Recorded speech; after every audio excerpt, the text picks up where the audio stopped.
starts now. The state of Tennessee will soon launch a domestic violence offender registry, the first of its kind in the entire country. Thanks for joining us.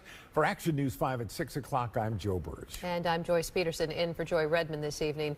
This new registry will track habitual offenders. Action News 5's Garner Montgomery live in the newsroom now with how this impacts those affected by domestic abuse. Hi, Garner.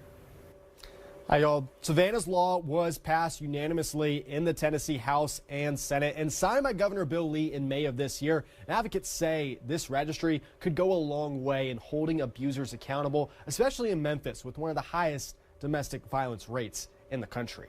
The Tennessee Persistent Domestic Violence Offender Registry is a new way to hold abusers accountable. Starting in 2026, anyone convicted of a domestic assault charge with a previous charge and consent from the victim will be added to a searchable registry that will be publicly available. We've been wanting a registry for a very long time, and so this will be the very start of hope for those who are been victims of domestic violence. The registry was created under Savannah's law, named after Savannah Puckett, a Robertson County deputy who was shot and killed by her ex-boyfriend James Kahn in 2022.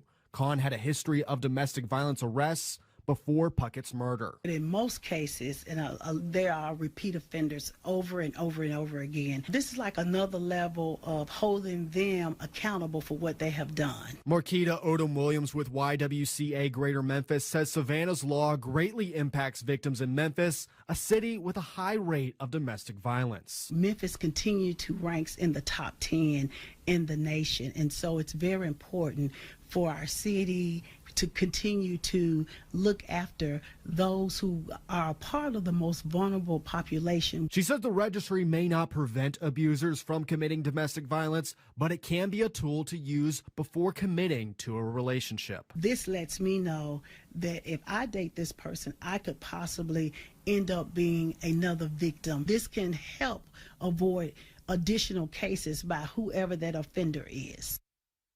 Now to start, this registry will have no names listed. This law is only going to apply to persons convicted of an offense that occurred on or before January 1st, 2026, but their previous conviction can have occurred prior to that date.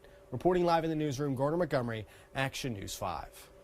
Garner, thank you. Other laws going into effect in Tennessee include a change to the state's implied consent law around DUIs. Refuse a blood test, and you could have your license suspended for a longer period. Buying junk food with SNAP benefits will also be banned in Tennessee, and certain THCA products will no longer be sold under a new state law.